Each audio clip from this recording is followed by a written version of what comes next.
Welcome to orchid Bangladesh. আজকে আপনাদেরকে দেখাবো ডিসচিডিয়া নিয়ে একটি পর্ব। এই প্লান্টটি আমাদের দেশে গ্রিন লিফ নামে বেশি পরিচিত, অনেকে এটিকে অর্কিড নামেও চিনে থাকেন। আপনারা যারা এখনও আমাদের চ্যানেলটি সাবস্ক্রাইব করেননি তারা চ্যানেলটি সাবস্ক্রাইব করে নেবেন এবং বেল আইকনটি প্রেস করে দেবেন।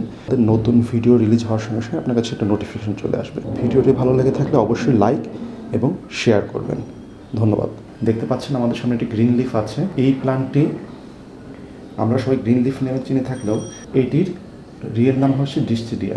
এই প্লান্টটি মিল্কউইড প্রজাতির একটি প্লান্ট এবং এর রিয়েল জেনার হচ্ছে অ্যাপাসিনিয়া। এই প্লান্টগুলো এপিফাইট টাইপের প্লান্ট এবং এখানে গরম হিউমিড কান্ট্রিগুলোতে খুব ভালো গ্রো করে।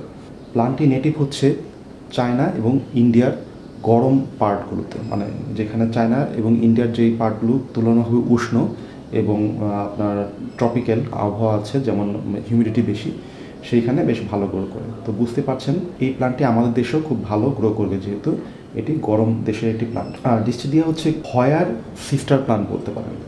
হয়ার মতোই এটি একটি সিস্টার প্লান্ট। এবং মিল্কউইড প্রজাতি কেন বলা হয়েছে এটি আমরা পরবর্তীতে এক্সপ্লেন করে আপনাদেরকে বলে দেব। এই প্লান্টটির আরেকটি বৈশিষ্ট্য হচ্ছে পিঁপড়া আকর্ষণ করে। এই ডিসচিডিয়া প্রজাতির আরেকটি প্লান্ট হচ্ছে আপনার ক্যাঙ্গারু পকেট প্লান্ট আর মিলিয়ন হার্ট, এবং এইটার আরও ভেরিয়েশন আছে, যেমন ভেরিগেটেড একটা পার্ট আছে, তারপর একটা আছে আপনার একটু দাগ দাগ ধরনের, অনেকটা তরমুজের মতো, এবং অনেক ধরনের এই ডিসচিডিয়া প্রায় কয়েকশো প্রজাতি আছে অ্যাভেলেবেল। কিন্তু আমাদের দেশে মোটামুটি 10টি প্রজাতি বেশ ভালো দেখা যায় এবং ভালোই গ্রো করে থাকে। এই প্লান্টটিতে ছোট ছোট ফুল হয়ে থাকলেও মেইনলি গ্রো করা হয় এর পাতার জন্য। পাতাটাই দেখতে সুন্দর লাগে। আপনার হ্যাঙ্গিং প্লান্ট হিসেবে গ্রো করলে এটার পাতাটা বেশ সুন্দর দেখা যায়। ফুলগুলো বেশ ছোট এবং আপনি বেশ খেয়াল করলে দেখতে পাবেন। আমার এই প্লান্টটিতে কিছু কলি থাকতেও পারে। এইখানে কিছু কলি আছে, আপনারা যদি বেশ খেয়াল করে দেখেন দেখতে পারবেন, ছোট ছোট সাদা সাদা। আর কিছু হয় লাল রঙের।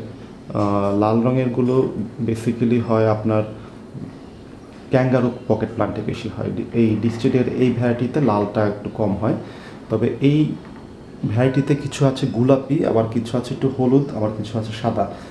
2-3 ধরনের ফুল হয়ে থাকে। এই প্লান্টগুলো পাতা ছিঁড়েন অথবা আপনার ডাল যদি কেটে ফেলেন, তবে এক ধরনের সাদা রঙের দুধের মতো এক ধরনের কষ বের হয়।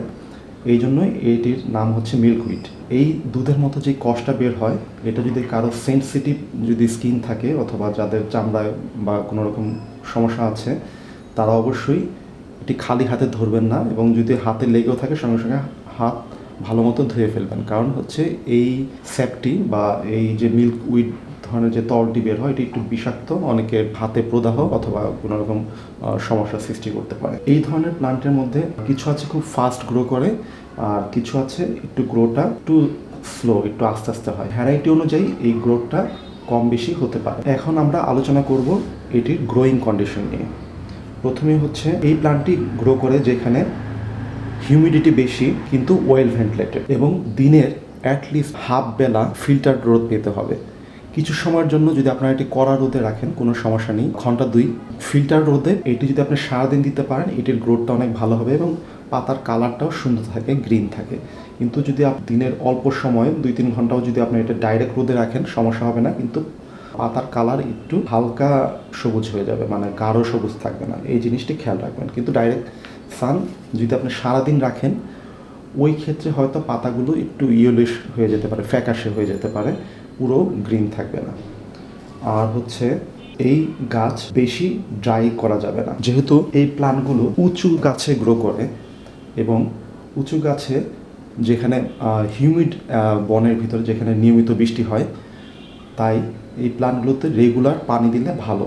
কিন্তু এমন মিডিয়া ইউজ করবেন যেই মিডিয়াটি ফাস্ট ড্রাই হয়ে যায় 2 ওয়াটারিংয়ের মাঝে। এই জন্য আপনারা এটিতে যদি আপনারা নর্মাল মাটি দিয়ে অনেকে গ্রো করেন, ওই ক্ষেত্রে শিকড় পচে যেতে পারে এবং প্লান্টের গ্রোথ ভালো নাও। এখন এটিকে আপনারা কীভাবে সাপোর্ট দিবেন? আপনারা যদি হ্যাঙ্গিং প্লান্ট হিসেবে গ্রো করেন, ওই ক্ষেত্রে হয়তো সাপোর্ট দরকার নেই। কেউ যদি এটাকে টেবিল টপে রাখতে চান, ওই ক্ষেত্রে এখানে একটা স্টিক দিতে পারেন, বা কোনো ধরনের আর্চ টাইপের স্টিক দিয়ে ওই স্টিকের মধ্যে আপনার প্লান্টটি বেঁধে আর্চ শেপে গ্রো করতে পারেন যদি টেবিল টপ রাখতে চান। যেহেতু এটা টপ হেভি হবে, এই জন্য আমরা সাজেস্ট করব সিরামিক অথবা ক্লে পটে দেওয়ার জন্য, না হলে যেটা হবে আপনি বারবার পড়ে যাবে। আর অবশ্যই এটি উইন্ডি জায়গায় গ্রো করা যাবে না। উইন্ডি জায়গায় গ্রো করলে এটি ফাস্ট ড্রাই হয়ে যাবে এবং পাতাগুলো নষ্ট হয়ে যাবে, দাগ দাগ হয়ে পাতা ঝরে পড়ে যাওয়া শুরু করবে। এই প্ল্যান্টের প্রোপাগেশন কীভাবে করবেন, মানে এটির বংশবৃদ্ধি কীভাবে করবেন?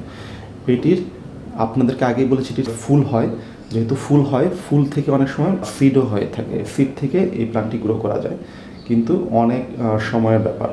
সবচেয়ে সহজ হচ্ছে, যেহেতু আপনার বেশ ফাস্ট গ্রোয়িং প্ল্যান্ট, আপনি এটি কাটিং থেকে খুব সহজেই গ্রো করতে পারেন। কাটিং করার পরে কাটিংগুলো যদি আপনার কোকো হাফকে বেঁধে দেন অথবা ঢুকিয়ে দেন, খুব সহজে এখান থেকে শিকড় বের হয়ে যায় এবং নতুন প্লান্ট হিসেবে আপনারা গ্রো করা শুরু করতে পারেন, এবং বছর দুয়েকের মধ্যে প্লান্টটি এই পরিমাণ আকার হয়ে যাবে। এখন হচ্ছে কী ধরনের নিউট্রিয়েন্ট বা ফার্টিলাইজার দরকার হয় এই প্ল্যান্টে। নর্মাল ফার্টিলাইজার যেমন আপনার এনপিকে, যেগুলো ওয়াটার সলিউবল গুড কোয়ালিটির, ব্যবহার করতে পারেন, কিন্তু কোনো ধরনের গ্র্যানুলার ফার্টিলাইজার দিবেন না, রুট আপনার বার্ন হয়ে যেতে পারে। চাইলে অসমোকোর ধরনের ফার্টিলাইজার দিতে পারেন। আমি এটিতে জাস্ট জেনারেল পারপাস অর্কিডের সাথে রাখি, অর্কিডের ফার্টিলাইজার দেওয়ার সঙ্গে এটাতেও দিয়ে দিই এবং গ্রোথ বেশ ভালো হয়। আপনাদেরকে আগেই বলেছি, পাতার কালার এবং আকার নির্ভর করে আপনার কতটুকু আলো এবং ফার্টিলাইজার এবং পানি পাচ্ছে। আপনারা যদি পানি কম দেন, নিয়মিত না দেন, তাহলে আপনার পাতাগুলো নষ্ট হয়ে পড়ে যাবে এবং প্লান্টের গ্রোথ তো ভালো হবে না। পানি, আলো এবং ফার্টিলাইজার, এই তিনটা মিলে এই প্লান্টের গ্রোথ হয় এবং কালারটাও ভালো থাকে। গাঢ় ফিল্টার লাইটে রাখলে এটার কালারটা থাকে খুব সুন্দর গ্রিন এবং পাতাগুলো বেশ বড় হয়। আরেকটি কথা হচ্ছে, এই প্লান্টটি kangaroo pocket plant, million heart সহ অন্য যে ভ্যারাইটি আছে সবগুলোতে একই টাইপের যত্ন লাগে। আজ এই পর্যন্তই। অর্কিড বিষয়ক যদি আপনাদের আরও কোনো প্রশ্ন থেকে থাকে, অবশ্যই আমাদের কমেন্ট বক্সে জানাবেন। ভিডিওটি ভালো লেগে থাকলে অবশ্যই লাইক এবং শেয়ার করবেন।